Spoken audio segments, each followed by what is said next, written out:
स्वागत है आप सबका मेरे प्यारे विद्यार्थियों। आज हम सीखेंगे नाउन के बारे में। कल लास्ट वीडियो में हमने सीखा था पार्ट ऑफ स्पीच के सारे टॉपिक पर हमने बेसिक नॉलेज हासिल की थी और आज हमारा जो पहला टॉपिक है वो होगा नाउन। उसके बारे में विस्तार समझाएंगे। इस वीडियो में आगे बढ़ने से पहले या नाउन के बारे में बताने से पहले हम एक बार जो मैंने पिछले वीडियो में जो क्वेश्चन दिया था उसको सोल्व कर लेते हैं, फिर आगे बढ़ते हैं। चलो, कल मैंने क्वेश्चन दिया था well he and little girl walk to school slowly. अब इसमें नाउन क्या है, प्रोनाउन क्या है, कंजक्शन क्या है, वो चार्ट मैंने कल आपको बताए थे, आपने कर लिया होगा तो एक बार देख लीजिए, आप समझे इस चीज को। ठीक है, वेल कल मैंने आपको बताया था कि ये वेल यानी जो अचानक जो फील करते हैं आप, जो फीलिंग होती है खाली, वो कहलाती है इंट्रोजेक्शन। तो इसमें इंट्रोजेक्शन क्या होगा, वेल। अब आ गया ही क्या है, हमने किसी नाम को यानी मैंने पहले कहा था कि नाउन की बार बार रिप्लेसमेंट रोकने के लिए प्रोनाउन का प्रयोग किया जाता है। आगे बात समझ में, किसी नाम को नहीं लिखकर उसको हमने ही लिख दिया तो ये क्या कहलाया, प्रोनाउन कहलाया, यानी किसी नाउन की जगह हमने इसे उपयोग ले लिया। फिर आ गया एंड लिटिल गर्ल। एंड, अब ये ही और लिटिल को जोड़ रहा कौन, एंड। और जो दो वर्डों को या दो सेंटेंस को जो दो प्रेस या प्लस बोल सकते हैं हम जिनको जोड़ते हैं वो क्या कहलाता है, कंजक्शन कहलाता है। तो एंड क्या हो गया, कंजक्शन हो गया। अब लिटिल, जो लड़की है वो छोटी है तो क्या विशेषता दिखा रहा लड़के की, लड़की तो है लेकिन वो छोटी है तो उसकी विशेषता दिखा रहा तो वो हो जाएगा एडजेक्टिव। ठीक है, अब आ गया गर्ल। गर्ल जैसे मैंने पहले कहा था कि क्या है, एक नाम है, सब लड़कियों का नाम दे रखा है कि लड़कियां हैं वो, तो एक क्या है, नाउन है। वॉक, वॉक का मतलब होता है चलना, चलना तो एक क्रिया होती है तो वो हो जाएगी वर्ब। अब आ गया टू स्कूल, लड़की कहाँ जा रही है, स्कूल जा रही है, तो क्या हो गया टू, मतलब अपने क्या कर रहे हैं, नाउन की जगह तय कर रही है। तो मैंने पहले ही कहा था कि जब हमें किसी चीज का पता ही नहीं होगा तो किस प्रकार से प्रीपोजिशन जो हम लगाते हैं, इसमें मैं आपको समझाता हूँ। चलो, टू स्कूल स्लोली। अब एक टू नहीं लगा दिया तो स्कूल स्लोली, तो इसका कुछ सेंस नहीं निकलता। तो टू लगाया हमने तो ये कहला दिया प्रीपोजिशन कहलाएगा। फिर आ गया स्कूल, स्कूल भी एक नाउन है, यानी कि स्कूल भी क्या है, नाउन है। स्लोली, अब छोटी लड़की स्कूल जा रही है लेकिन धीरे धीरे जा रही है, क्या कर रही है, धीरे धीरे जा रही है, यानी कि वर्ब में एक और चीज ऐड हो रही है क्रिया में, स्लोली। ये वर्ब क्या क्रिया हो गई, ये स्लोली क्या है, धीरे धीरे जा रही है, तो ये हो गई एड वर्ब, यानी कि वर्ब में कुछ और इंफॉर्मेशन ऐड हो रही है, इसलिए इसे कहते हैं एड वर्ब। मुझे लग रहा है कि आपको समझ में आ गई होगी। एक बार आपने जो अपने कॉपी में सवाल किए होंगे या इस क्वेश्चन को सोल्व किया होगा तो उसको क्या करें, आप एक बार मिलान कर लें, और आपसे कहीं गलती हुई है तो क्या करें, एक बार वापस वीडियो देखकर इसको सोल्व करें और समझने की कोशिश करें। चलो अब हम सीखते हैं नाउन के बारे में। नाउन के बाद शुरू करने से पहले मैं आपको एक बार बता दूं कि हमने पार्ट्स ऑफ स्पीच के पूरे भाग कंप्लीट कर लिए, 8 भाग, और उनमें हमने बेसिक जानकारी ले ली है। ठीक है, लेकिन कुछ टॉपिक जो बेसिक जानकारी हम देते हैं, मैं आपको पढ़ने का तरीका बता रहा हूँ। जिस प्रकार हम बेसिक जानकारी ली उसमें कुछ चीज़ें ऐसी होती है जो हमें समझ में नहीं आती पहली बार पढ़ने में, लेकिन फिर भी आपको पढ़ना, उसको देखना, ध्यान से पढ़ना है। चलो, कोई चीज़ ऐसी होगी जो समझ में नहीं आ रही होगी तो अब क्या करेंगे, जो विस्तार से बताऊंगा मैं आपको, तो मैं गारंटी के साथ कह सकता हूँ कि आपका कोई भी कंफ्यूज नहीं रहेगा, आप आराम से इन सभी चीज़ों को समझ जाओगे। ठीक है, लेकिन बस धैर्य बना के रखना और मेरे साथ पढ़ाई करते रहना है आपको। ठीक है, चलो अब करते हैं नाउन के बारे में शुरुआत। चलो नाउन के बारे में पढ़ते हैं। तो आज हम पढ़ेंगे नाउन्स, और इसके बारे में एडवांस लेवल तक हम जाएंगे आज। बस मैं कह रहा हूँ कि बहुत ही इंपॉर्टेंट टॉपिक है और आप है ना मेरे साथ ध्यान से पढ़े और ध्यान से पढ़ाई करें, और इसके बाद कभी भी दोबारा आपको नाउन पढ़ने की जरूरत नहीं पड़ेगी, ये मैं कह रहा हूँ। चलो शुरू करते हैं। नाउन्स, नाउन का मतलब हिंदी में होता है संज्ञा। अब सबसे पहले मैं बताऊँ आपको, जो मैंने भाषा लिखी है ना यहाँ पे, बिल्कुल सरल लिखी है। सरल भाषा में आज हम नाउन को समझेंगे, कठिन भाषा में बिल्कुल नहीं समझेंगे। ठीक है, कुछ अक्षर छोटे लिखे आज मैंने, क्योंकि एक साथ समझना था मैंने आपको, क्योंकि अलग अलग समझाऊंगा तो आपको समझ में नहीं आएगी बातें, इसीलिए कुछ छोटे अक्षर तो आप लिखते हो तो कॉपी में जूम करके वीडियो को रोककर यूज करके बीच में आप लिख सकते हैं। ठीक है, तो ध्यान दें, मैं एक अक्षर को धीरे धीरे आराम से बोलूंगा ताकि आपको समझ में आ जाए। ठीक है, तो अब सबसे पहले समझते हैं कि नाउन क्या है। आज विस्तार से जानकारी प्राप्त कर रहे हैं तो मैं गारंटी दे रहा हूँ कि आपको चीजें पूरी की पूरी समझ में आ जाएगी। बस आप ध्यान रखें इस वीडियो में। ठीक है, तो अब शुरू करते हैं। नाउन, नाउन क्या है, सबसे पहले नाउन के बारे में जानते हैं। What is the noun, noun क्या है। अब ये साधारण सी बात है, जिसका कोई नाम हो वो नाउन है। सीधी सी बात है, साधारण सी बात है। नाउन क्या है, जिसका कोई नाम होगा वो नाउन है। किस प्रकार, एग्जाम्पल के माध्यम से देखते हैं। राम, राम क्या है, किसी व्यक्ति का नाम है तो वो तो नाउन है। सुगर, सुगर क्या है, किसी की वस्तु का नाम होगा तो वो क्या है, नाउन है। कैट, ये भी किसी जानवर का नाम होगा, नाउन है। ट्रुथ, सत्य, ये भी नाम है किसी का। चलो जो भी है नाम है, या ये नाम हो गए, शुक्र हो गई, कैट हो गया, ट्रुथ हो गया, ये सभी क्या है, किसी न किसी वस्तु के नाम है, तो वो क्या हो गए, सभी नाउन के अंतर्गत आ गए। यानी किसी वस्तु, जगह, प्लेस या किसी का भी हो सकता है, नाम जो होगा वो क्या कहलाएगी, संज्ञा कहलाएगी। जिसका कोई नाम हो वो नाउन है। चलो आगे देखते हैं। अब टाइप्स ऑफ नाउन, नाउन कितने प्रकार के होते हैं? नाउन कुल मिलाकर होते हैं 8 प्रकार के। कितने होते हैं? 8 भागों में विभाजित किया इनको। 8 भाग हम आराम से समझेंगे। और मैं कह रहा हूं कि ग्रामर कुछ ऐसे टॉपिक है, तो जो एफयू हो गया, मनी मच वाला जो टॉपिक है ना, वो गारंटी के साथ कहता हूं कि इसमें ही क्लियर हो जाएंगे। इसलिए आप ध्यान दें, जो काउंटेबल अनकाउंटेबल नाउन के भाग है ना, ये मैं आपको विस्तार से बताऊंगा, तो आप ध्यान रखें। वैसे इसमें क्लियर हो जाएंगे, लेकिन फिर भी मैं आपको अलग से दिखाऊंगा। हम सीखेंगे अब concrete noun. Concrete noun, physical things that you can touch. यानी कि कॉन्क्रीट नाउन का अंतर्गत, अब सबसे पहले आप समझ लें कॉन्क्रीट नाउन का मतलब क्या होता है। कॉन्क्रीट का मतलब होता है मूर्त रूप, जिस वस्तु का मूर्त रूप हो और जिसे हम छू सकते हैं, वो उसका अंदर, वो किसके अंदर आएगी चीजें, वस्तु ये कॉन्क्रीट नाउन के अंतर्गत आएगी। डेफिनेशन देख लेते हैं। Physical things that you can touch, ये वस्तु है, इसका एक मूर्त रूप है और इसको हम क्या कर छू सकते हैं, टच कर सकते हैं, तो ये किस में आएगी, ये मार्कर किस में आएगा, कॉन्क्रीट नाउन के अंतर्गत आएगा। एग्जांपल देख लेते हैं हम। राम, राम क्या है, ये व्यक्ति का नाम है, इसे हम छू सकते हैं, टच कर सकते हैं, तो वो किस में आएगा, कॉन्क्रीट नाउन में आएगा। ठीक है। मैन, ये भी कॉन्क्रीट नाउन के अंतर्गत आएगा। सुगर, ये भी कॉन्क्रीट नाउन के अंतर्गत आएगा। कैट, ये भी एक कॉन्क्रीट नाउन के अंतर्गत ही आएगा। सीधी भाषा में अगर हम बात करें तो क्या होता है कि कॉन्क्रीट जो नाउन है, यानी कि जिस वस्तु को हम छू सकते हैं, टच कर सकते हैं, वो आता है कॉन्क्रीट नाउन के अंतर्गत वस्तुएं। ठीक है। एग्जांपल के माध्यम से हम समझ लेते हैं। Have you met Ram, do you have right. Have you met Ram, क्या तुम राम को जानती हो, तो राम इसमें क्या है, एक पर्टिकुलर व्यक्ति का नाम है ना, तो राम क्या आएगा, कॉन्क्रीट नाउन के अंतर्गत आएगा, क्योंकि ये एक मूर्त रूप है, एक मनुष्य का नाम है, व्यक्ति का नाम है, जिसे हम छू सकते हैं, टच कर सकते हैं। Do you have right, do, क्या तुम्हारे पास चावल है, तो जो राइज है वो क्या है, एक कॉन्क्रीट नाउन है, चावल को छू सकते हैं ना, तो वो किसमें आएंगे, कॉन्क्रीट नाउन के अंतर्गत आते हैं। आगे बात समझ में। चलो दूसरा देखते हैं अब। एब्स्ट्रैक्ट नाउन, यानी कि अमूर्त रूप, वो वस्तु है जिसकी अमूर्त रूप होता है। अमूर्त, एब्स्ट्रैक्ट का मतलब भी होता है अमूर्त। डेफिनेशन देख लेते हैं एक बार। Things that you can not touch, यानी कि वो वस्तुएं जिनको महसूस कर सकते हैं लेकिन छू नहीं सकते। कैन नॉट टच, यानी जो छू नहीं सकते, वो किस में आती है, एब्स्ट्रैक्ट नाउन में आएगी, जिसका कोई मूर्त रूप नहीं होता। एब्स्ट्रैक्ट का मतलब भी होता है अमूर्त, यानी कि इसका कोई रूप नहीं होता, मूर्त रूप नहीं होता, जिसको हम छू नहीं सकते, वो किस में आते हैं, एब्स्ट्रैक्ट नाउन में आते हैं। उदाहरण देख लेते हैं। ट्रुथ, सत्य बोलना। अब सत्य क्या, मैं सत्य बोल रहा हूँ, लेकिन कहीं आपको दिखाई दे रहा है क्या, नहीं दिखाई दे रहा, क्योंकि उसका कोई मूर्त रूप है नहीं, वो अमूर्त है। और क्या है, जिसको हम छू नहीं सकते, टच नहीं कर सकते। लव, क्या करते हैं, प्रेम, प्रेम को छू सकते हैं क्या, नहीं छू सकते, टच नहीं कर सकते, नहीं कर सकते, तो किसमें आएगी, एब्स्ट्रैक्ट नाउन के अंतर्गत आते हैं। ऑनेस्टली, होशियार, जो होशियार होता है उसको बोलते हैं ऑनेस्टली, वो क्या है, छू सकते हैं क्या, उसको नहीं छू सकते। डेंजर, खतरनाक, खतरनाक अब क्या है, छू तोड़ सकते हैं, ये तो फीलिंग है।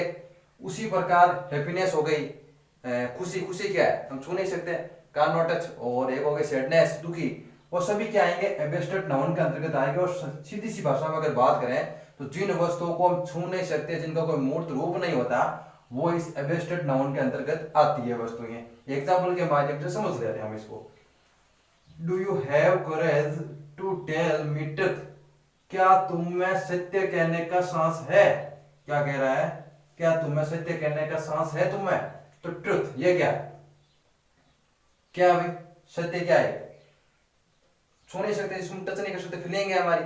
सांस, कॉरेज, ये क्या है, सांस, सांस है हमारे अंतर्गत, लेकिन हम क्या कर सकते हैं, छू सकते हैं क्या सांस को, नहीं छू सकते, तो ये किस में आते हैं, एब्स्ट्रैक्ट नाउन के अंतर्गत आते हैं।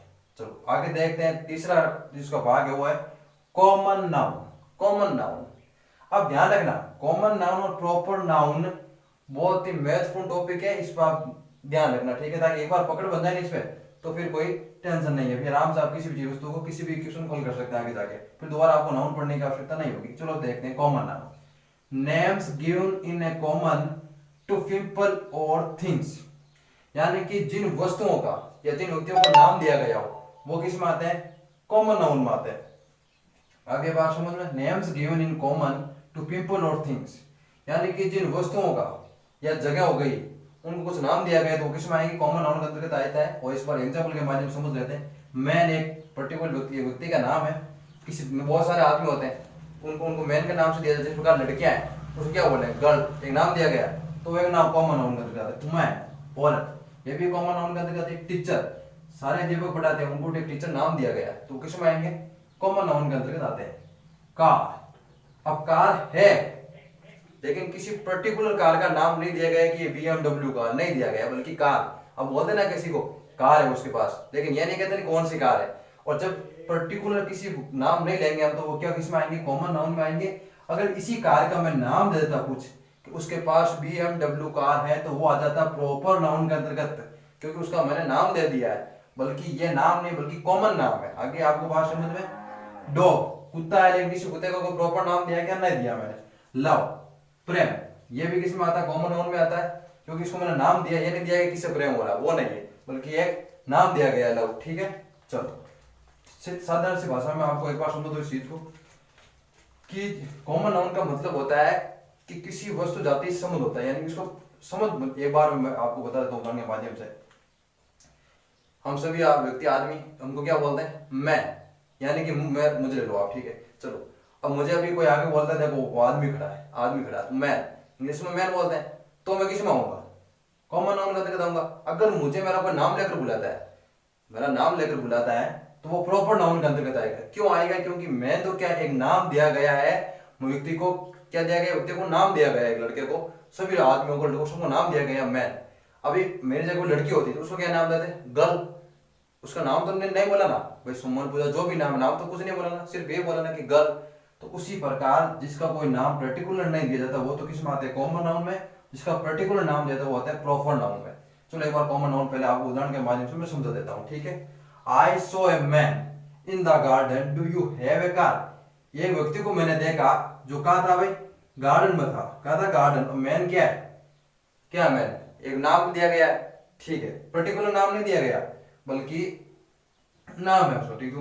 मैन क्या हो गया इसमें, कॉमन नाउन के अंतर्गत आ गया, ठीक। Do you have a car, क्या तुम्हारे पास कार है, क्या तुम्हारे पास कार है, ये देखा, ये भी क्या है, ये कॉमन नाउन है, कार है लेकिन किसी का पर्टिकुलर नाम नहीं दिया गया, कार दिया गया है, मैन है लेकिन किसी का नाम नहीं दिया गया। मुझे लग रहा है कि आपको समझ में आ गई होगी बात। अब समझते हैं प्रॉपर नाउन। प्रॉपर नाउन की डेफिनेशन क्या है समझ लो, name of particular people, place और थिंग्स, जिन जगहों का, वस्तुओं का नाम दिया गया हो पर्टिकुलर, वो आते हैं प्रॉपर नाउन के अंतर्गत। किस प्रकार, राम, राम एक नाम दिया गया बल्कि मैन अलग। देखो मैं आपको समझाता हूं, यहाँ पे क्या था, मैन, और यहाँ पे राम। अब है तो ये आदमी लेकिन क्या है, यहाँ पे इसका नाम है राम, पर्टिकुलर नाम है, वो इसमें इसका नाम नहीं बल्कि मैन तो कोई भी हो सकता है, राम हो सकता है, राजू हो सकता है, कुछ भी हो सकता है ना।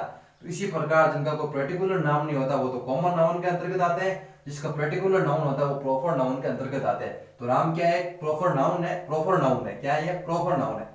कंचन एक प्रॉपर नाउन है। दिल्ली एक शहर का नाम है प्रॉपर, तो क्या हो गया, यह हो गया प्रॉपर नाउन। गूगल, देखो मैंने ये वेबसाइट, कुछ ऐसे शब्द मैंने यहाँ पे लिख रखे हैं जो आपको दिक्कत नहीं होगी आगे समझने में, कई बार हो जाती है हमें आते हैं प्रॉपर नाउन लेकिन फिर भी क्या गूगल आ गया। अब गूगल क्या है, गूगल एक वेबसाइट का नाम है, वेबसाइट का नाम है, लेकिन सभी वेबसाइट का नाम गूगल नहीं है। क्रोम भी है ना, मोजिला फायरफॉक्स भी, अलग अलग वेबसाइट अलग अलग नाम है, इसलिए गूगल किसके अंतर्गत आएगा, प्रॉपर नाउन के अंतर्गत आएगा। संडे ये भी क्या है, प्रॉपर नाउन के अंतर्गत है। अक्टूबर ये भी प्रॉपर नाउन के अंतर्गत ही आता है। चलो उदाहरण के माध्यम से हम समझ लेते हैं प्रॉपर नाउन को। प्रॉपर नाउन को हम अब उदाहरण के माध्यम से समझ लेते हैं एक बार, ठीक है। Let me introduce you to me Ram, यानी क्या है, राम क्या है इसमें, प्रॉपर नाउन है, जो किसी पर्टिकुलर व्यक्ति का नाम है, क्या है, किसी पर्टिकुलर व्यक्ति का नाम है, तो ये किसमें आ जाएगा, प्रॉपर नाउन के अंतर्गत आ जाएगा, ठीक है।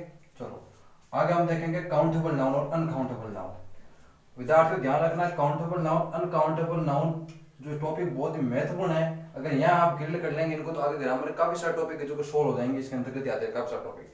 तो काउंटेबल नाउन, अनकाउंटेबल नाउन हम आराम से पढ़ेंगे, आराम से ध्यान रखना इनके साथ, ठीक है। जब ये आप सीख जाएंगे ना तो मैं गारंटी देता हूँ कि जो मनी बच वाले एफयू वाले जो प्रयोग है ना वो आप है ना मिनटों में कर लेंगे, क्वेश्चन देगा और आप सोल्व कर लेंगे उसको। मनी मच वाले, फ्यू वाले है ना, द फ्यू वाले वो प्रयोग होते हैं ना, काउंटेबल अनकाउंटेबल की वजह से ही गलत होते हैं, हम अंतर्गत डिफरेंस नहीं कर पाते कौन सी काउंटेबल में आएगा कौन अनकाउंटेबल में आएगा, ठीक है। तो आप ध्यान रखना इस समय आप, ठीक है। चलो पढ़ते हैं काउंटेबल नाउन। जैसे कि नाम से पता चलता है कि काउंटेबल नाउन का मतलब होता है कि जो वस्तुएं गिनी जा सके, काउंट की जा सके, वो आएगी काउंटेबल नाउन के अंतर्गत। The nouns which you can count, यानी कि जिन वस्तुओं को गिना जा सके। बुक, किताबों को गिना जा सकता है। मैच, आदमियों को गिना जा सकता है। कप, गिना जा सकता है। ग्लासेज, गिनी जा सकती है। कार, गिनी जा सकती है। कॉइन्स, गिनी जा सकती है। इट इसका मतलब आदि होता है, ठीक है। तो इसको हम उदाहरण के माध्यम से एक बार समझ लेते हैं। आई हैव 5 कॉइन्स, मेरे पास क्या 5 कॉइन्स है। तो गिन सकते हैं कॉइन्स को, 5 है मेरे पास, तो किसमें आएगी, काउंटेबल नाउन के अंतर्गत आएगी। I don't have a car, car क्या है, एक काउंटेबल नाउन है, इसको हम गिना जा सकता है, इसलिए काउंट नाउन है, ये काउंटेबल नाउन के अंतर्गत आती है कार। आगे बात समझ में, चलो आगे देखते हैं। अब आएगा अनकाउंटेबल नाउन, ठीक है, ध्यान रखना, मैं फिर से कह रहा हूं, ध्यान रखना इसमें। The nouns which you can not count, यानी कि जिन वस्तुओं को गिना नहीं जा सकता, वो आती है अनकाउंटेबल नाउन के अंतर्गत। कौन कौन सी आती है, शुगर, शुगर को गिना नहीं जा सकता। काफी सारे विद्यार्थी कंफ्यूज है कि शुगर को गिना जा सकता नहीं।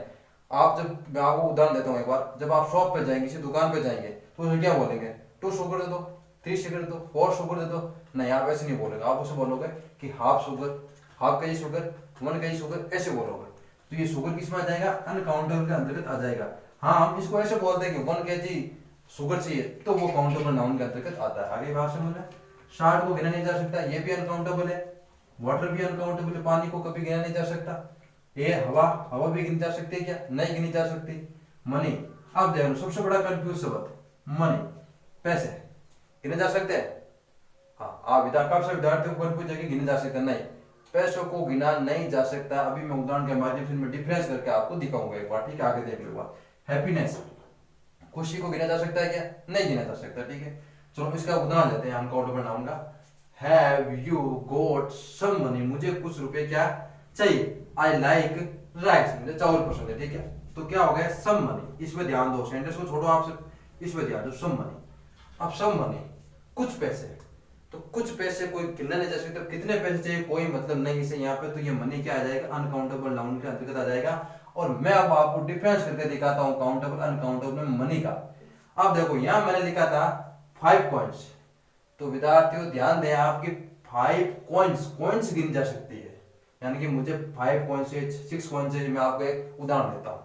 यहाँ कॉइन्स को तो आप बोल सकते हैं कि मैंने यहाँ लिख दिया कि 5 कॉइन्स से मुझे 6 कॉइन्स से, वो क्या हो जाएगी, काउंटेबल हो जाएगी। लेकिन मैं यहाँ पे ये थोड़ी लिखता हूँ सम की जगह, सम की जगह मैं ये थोड़ी लिख सकता हूँ कि मुझे 6 मनी चाहिए, 7 मनी चाहिए, 8 मनी चाहिए, मैं लिख सकता हूँ क्या, नहीं लिख, ये रॉन्ग हो जाएगा, सेंटेंस ही रॉन्ग हो जाएगा।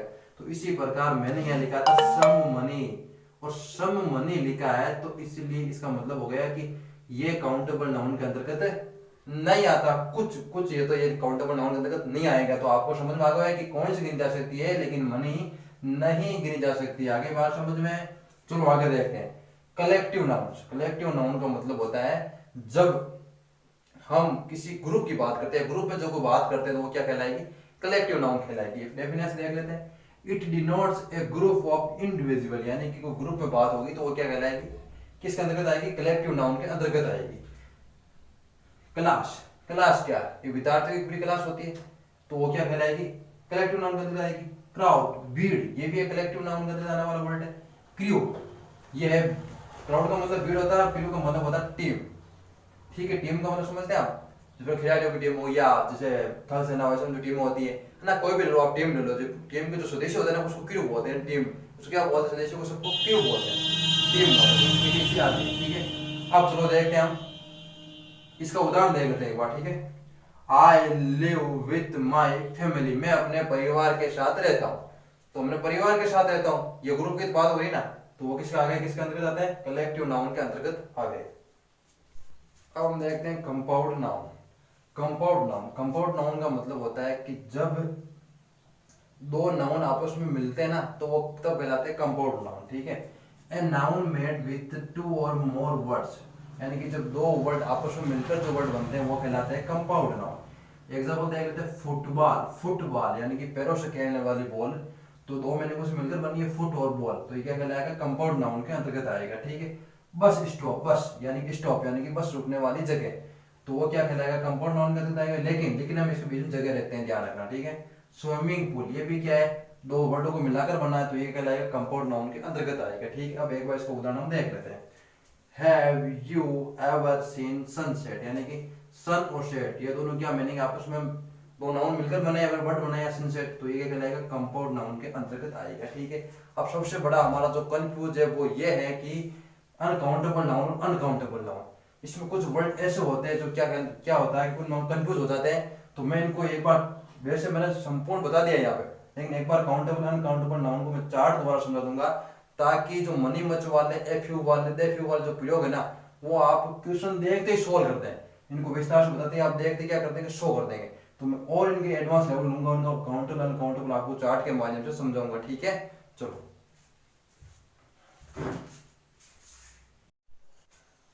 अब हम सीखेंगे काउंटेबल नाउन और अनकाउंटेबल नाउन।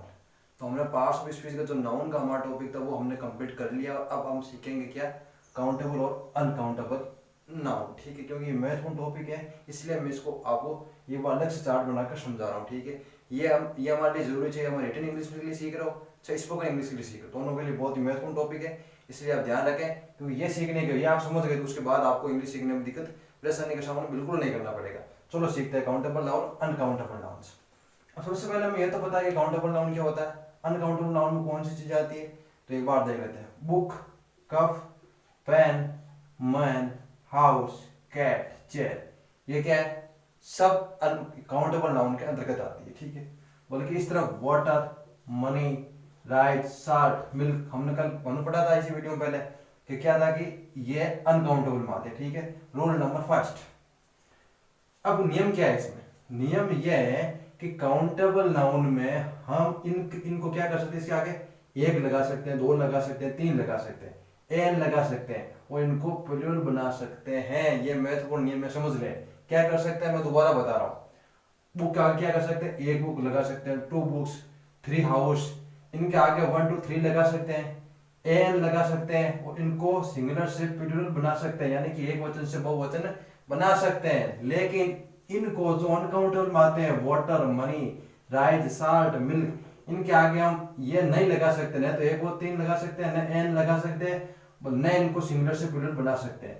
आगे बात हम इन क्या देखो लिख लगा है नो 1 2 3 एन और प्लूरल, इनको हम सिंगुलर से प्लूरल नहीं बना सकते। आगे बात समझ में आपको फर्स्ट रूल आ गया। अब हम समझते हैं सेंटेंस के माध्यम से किस प्रकार। मैं फिर से कह रहा हूँ एक बार ध्यान रखें आप ताकि आपको समझ में आए चीजें ना, ध्यान रखेंगे तो आसानी से समझ में आ जाएगी, ध्यान नहीं रखेंगे तो बिल्कुल समझ में नहीं आएगा। ठीक है, I have a book, 2 pens and 4 chairs.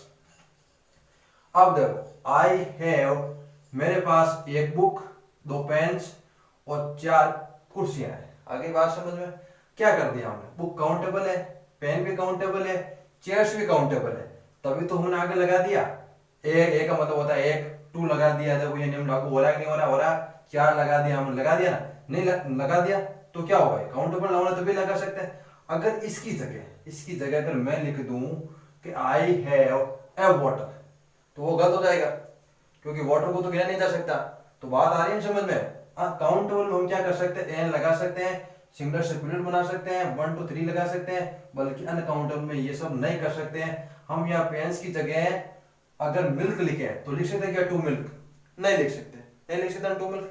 चलो ये डिफरेंस तो आपको समझ में आ गया। अब हाँ, अब इसमें मैंने लिख रखा वाटर, इस वाटर को अगर मैं यहाँ लिखूं ए वाटर या एक वाटर तो गलत हो जाएगा। लेकिन अगर मैं लिखूं कि ए गिलास वाटर तो क्या होगा, एक गिलास में जो पानी डाल लेते हैं तो वो गिना जा सकता है, यानी एक गिलास वाटर, तो उसका आगे लगा सकते हो, गिलास लगाकर वाटर लिख सकते हैं। आगे बात समझ में, तो मुझे लग रहा है कि डिफरेंस समझ में आ गया होगा फिलहाल। चलो आगे देखते हैं। फिर आता हाउ मनी हाउ मच, बहुत ही इंपॉर्टेंट टॉपिक है विद्यार्थियों। ये सीखने के बाद आपको क्या होगा कि इंग्लिश में जो हाउ मच मैंने पहले कहा था, जब मैंने पास में स्पीच पढ़ाया था अभी, तो क्या होगा कि इसमें वीडियो की शुरुआत में मैंने कहा था कि ये टॉपिक आपको क्लियर हो जाएंगे इसमें। तो अभी यही वो चीजें हैं मनी और मच वाली, तो एक बार आप देख लो ताकि क्लियर हो जाए हमारा सारे टॉपिक और कंफ्यूज दूर हो जाए। हाउ मनी हाउ मच, इसमें ही सबसे बड़ा कंफ्यूज है। देखो हाउ मनी हम कब यूज करते हैं, काउंटेबल नाउन, जिन चीजों को गिना जा सकता है उनके लिए क्या करते हैं, हाउ मनी का प्रयोग करते हैं। जिन चीजों को गिना नहीं जा सकता उनके लिए हाउ मच का प्रयोग करते हैं। इसलिए सेंटेंस समझने के देखने के बाद आप कंफ्यूज नहीं होना है। कई बार क्या करते हैं विद्यार्थी, आगे देख लेते हैं जिसमें मैं आपको सेंटेंस के माध्यम से समझाता हूँ।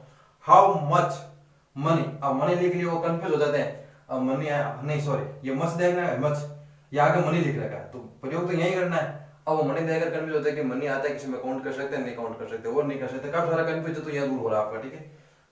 अब देख लो, हाउ मनी काउंटेबल नाउन के लिए प्रयोग करते हैं।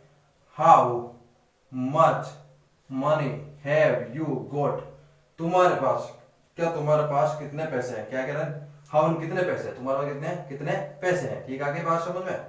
तो ये क्या कह रहा, मनी कह रहा, मनी। देखो ध्यान रखना, ये मैनी है, क्या ये मैनी है और ये मनी है, इसमें कंफ्यूज मत होना, ठीक है ना, ये मैनी है और ये मनी है। तो हमें मनी करना, मनी किस में आता है, अनकाउंटेबल में आता है, यार किस में आता है, अनकाउंटेबल में। ये खाली जगह हमें दिया हुआ नहीं होगा, अगर ये सेंटेंस मान लो हमें दे दिया how many have you got, अब आपको बोले कि मनी और मच का प्रयोग करना है यहाँ पे, तो किस प्रकार करेंगे, तो आपको ये सब देख के पता चल जाएगा कि how many have you got, तुम्हारे पास कितने पैसे हैं, मनी, और ये क्या है, एक अनकाउंटेबल है, इसको गिना नहीं जा सकता, मनी को गिना जा सकता नहीं गिना जा सकता, अनकाउंटेबल अनकाउंटेबल में, तो क्या लगेगा, अनकाउंटेबल के लिए क्या लगेगा, हाउ मच लगेगा, तो हाउ तो ये लगा दिया हमने मच। अब तो बात आ गई आपको समझ में, how much money have you got. अब इसको देख लेते हैं, हाउ मनी को देख लेते हैं, ये कब पड़ेगा, तो I have got a few coins.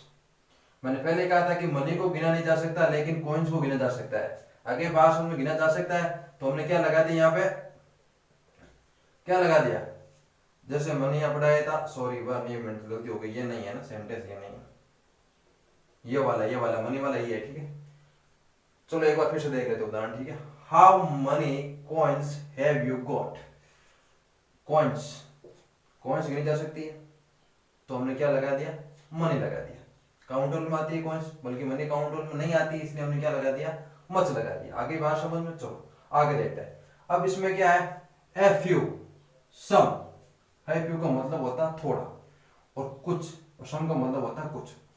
Countable noun के लिए हम थोड़ी बात करेंगे, थोड़ा कहना होगा ना, तो ए फ्यू का प्रयोग करेंगे, और सम जो है चाहे काउंटेबल नाउन हो चाहे अनकाउंटेबल नाउन हो, दोनों में ही प्रयोग होता है, और ए लिटिल होता है अनकाउंटेबल। जब थोड़े की बात हमें करनी होगी तो काउंटेबल में तो क्या होगी, ए फ्यू का प्रयोग करेंगे, जो चीजें काउंटेबल होगी, गिनने योग्य होगी, उसमें तो हम क्या करेंगे, जब थोड़ा कहना होगा तो फ्यू का प्रयोग करेंगे, जिन वस्तुओं को गिना नहीं जा सकता उसके लिए हम लिटिल का प्रयोग करेंगे, और इसका प्रयोग दोनों में होता है, काउंटेबल और अनकाउंटेबल। उदाहरण के माध्यम से समझ लेते हैं, I have got a few coins, a few coins, तो कॉइन्स मैंने कहा था गिन जा सकती है, तो अगर गिनी जा सकती है तो हम ए फ्यू का प्रयोग कर लिया हमने यहाँ पे, ये देखो अगर आ रही बात समझ में। क्या करेंगे, थोड़ा शब्द कहना होगा लेकिन काउंटेबल होना चाहिए, तो यह है फ्यू कॉइन्स, हम मुझे कुछ पैसे क्या करना चाहिए या हो सकते हैं मेरे पास, तो वो क्या होगा, कॉइन्स गिनी जा सकती है, काउंटेबल है, तो ए फ्यू हमने लगा दिया, आगे बात समझ में। अगला उदाहरण देखते हैं, ए लिटिल का, there are some chairs in the room, ये किसका है, सम का उदाहरण है। There are some chairs in the room, मेरे रूम में कुछ कुर्सियां हैं, तो मैं पहले कहता हूं चाहे काउंटेबल हो चाहे अनकाउंटेबल हो, सम का प्रयोग हम दोनों के लिए ही कर सकते हैं, आगे बात समझ में ना, आगे चलो। अब एक उदाहरण मैंने आपको इसको देता हूं ताकि आपको ये क्लियर हो जाए, लिटिल वाला, there is some a little milk in the glass, गिलास में क्या है, थोड़ा सा दूध है। अब देखो मैंने दो चीजें लिखी है, एक तो सम लिखी है, एक लिटिल लिख रहा, क्योंकि दूध जो है लिटिल क्यों आया बताओ मुझे, यहाँ पे लिटिल क्यों आया, लिटिल क्यों आया, क्योंकि मिल्क जो है ना ये अनकाउंटेबल है, मिल्क क्या है, अनकाउंटेबल है, इसलिए अनकाउंटेबल के लिए हम प्रयोग करते हैं ए लिटिल का, हमें थोड़ा सा कहना होगा तो ए लिटिल का प्रयोग करेंगे, हमने कर लिया। अब सम मैंने इसलिए लिखा है यहाँ पे एक्स्ट्रा एडवांस में, क्योंकि सम हम दोनों के लिए प्रयोग कर सकते हैं, इसीलिए मैंने सम यहाँ पे लिखा है, सम यहाँ पे लिखा है, यानी कि सम चाहे काउंटेबल हो चाहे अनकाउंटेबल हो, दोनों के लिए प्रयोग करते हैं। और काउंटेबल नाउन का जब थोड़ा कहना होगा तो फ्यू का प्रयोग करेंगे, और अनकाउंटेबल नाउन के लिए ए लिटिल का प्रयोग करेंगे। उदाहरण यहाँ पे आपके सामने लिख रखे हैं, ठीक है। चलो आगे देखते हैं, अब आएगा कंपेयरिंग थिंग्स, कंपेयरिंग थिंग्स यानी क्या करते हैं, जब कंपेयर करते हैं हम किसी वस्तु को किससे, कहते हैं ना वो वस्तु इससे ज्यादा है, वो इससे कम है, मेरे पास जो पैसे वो तुमसे अधिक हैं, जो कंपेयरिंग करते हैं चीजों को आपस में, तब हम कब किसका प्रयोग करना देख लो। ज्यादा, अगर ज्यादा कहना होगा हमें तो किसका प्रयोग, ज्यादा के लिए मोर का प्रयोग करेंगे, और अगर कम कहेंगे तो फेवर का प्रयोग करेंगे काउंटेबल नाउन के लिए, ठीक है।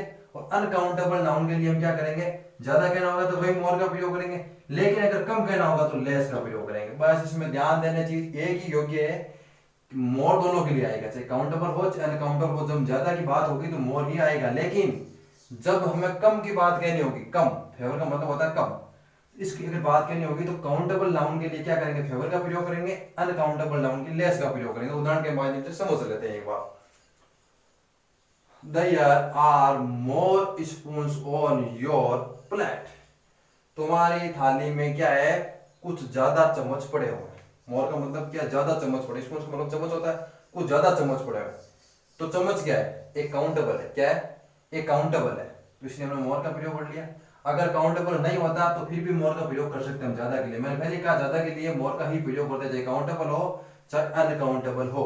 आगे बात समझ में, ठीक है। अब दो सेंटेंस देख लो। There is less rice on your plate. अब राइस अनकाउंटेबल है, राइस क्या अनकाउंटेबल है, क्या है अनकाउंटेबल है, यानी कि तुम्हारे थाली में बहुत कम चावल है, बहुत कम चावल है। देखो लेकिन क्या अनकाउंटेबल है ना, बहुत कम चावल है तो अनकाउंटेबल है चावल। तो कम है, तो कम के लिए हमने लेस का प्रयोग कर लिया। ये रहा, क्या कर लिया, हम लेस का प्रयोग कर लिया। अब मैं आपको और समझाता हूं। देखो अगर There are more spoons, अगर मैं इसकी जगह, इसका मतलब क्या होता है कि तुम्हारे थाली में बहुत ज्यादा चम्मच है, यही मतलब होता है। अगर मैं इसकी जगह लिख दूं लेस, इसको हिंदी में बना दूं तुम्हारी थाली में बहुत ही, तुम्हारी प्लेट में बहुत ही कम चम्मच है। चलो तो इसके लिए क्या करेंगे, मैं क्या कर लूंगा, चम्मच क्या है, एक काउंटेबल है। चम्मच तो काउंटेबल है, काउंटेबल है ना चम्मच तो काउंटेबल के लिए अगर कम कहना होगा हमें तो क्या कर लेंगे, हम फीवर का प्रयोग कर लेंगे। तो हम क्या कर लेंगे, ये फीवर लिख सकते हैं। और ये हो गया। आगे बात समझ में, दूसरी ओर there is less rice on your plate, यानी कि तुम्हारे थाली में बहुत ही कम चावल बचे हैं। तो राइस क्या अनकाउंटेबल है, तो हमने क्या कर लिया, लेस का प्रयोग कर लिया। ओके, हम इसकी जगह मोर का प्रयोग भी कर सकते हैं।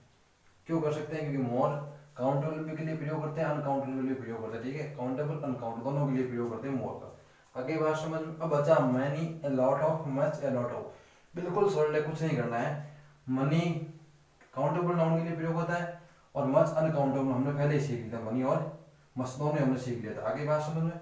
ये हाउ मैंने ऐसे ही लगा यहाँ पे, ठीक है। हाउ में आप डिफरेंस मत करना, इसको मिटा दो आप चाहो, ठीक है। ये तो मैंने या एग्जाम्पल के माध्यम से समझा, इसलिए मैंने हाउ लिख दिया यहाँ पे, ठीक है। आप इसको ऐसे समझ सकते हैं, मनी और मच। अब आप क्या करेंगे कि मनी किसके लिए, काउंटेबल के लिए प्रयोग होता है और मच अनकाउंटेबल के लिए, फिर ठीक है। बाकी लॉट ऑफ दोनों के लिए प्रयोग होता है, इसमें कुछ समझने वाली बात है नहीं। फिर भी एक देख लो उदाहरण। There are many of cup in my house, यानी कि मेरे घर पर क्या है, कप पड़े हैं, ठीक है। कुछ कप है, तो कप क्या है, कप क्या है, एक काउंटेबल है। कप क्या है, काउंटेबल है, तो काउंटेबल क्या आ जाएगा, मनी आ गया। क्या आ गया, मनी आ गया, ठीक है। अब मनी की जगह लॉट ऑफ भी तो लिख सकते हैं हम, लॉट ऑफ। क्यों लिख सकते हैं, क्योंकि लॉट ऑफ दोनों के लिए प्रयोग होता है, ठीक है। अगर इसकी जगह काउंटेबल, अब ये कप है ना, इसकी जगह काउंटेबल नहीं कोई दूसरी चीज होती है, यहाँ पे मिल्क, शुगर, वाटर कुछ भी होता, तो मैं यहाँ पे लगाता मच, इसके आगे भी लॉट ऑफ लगा सकते हैं। आगे बात समझ में आपको, ठीक है। चलो अब आज का हमारा लेसन पूरा हुआ। एक बार आप ले लें इसका स्क्रीनशॉट।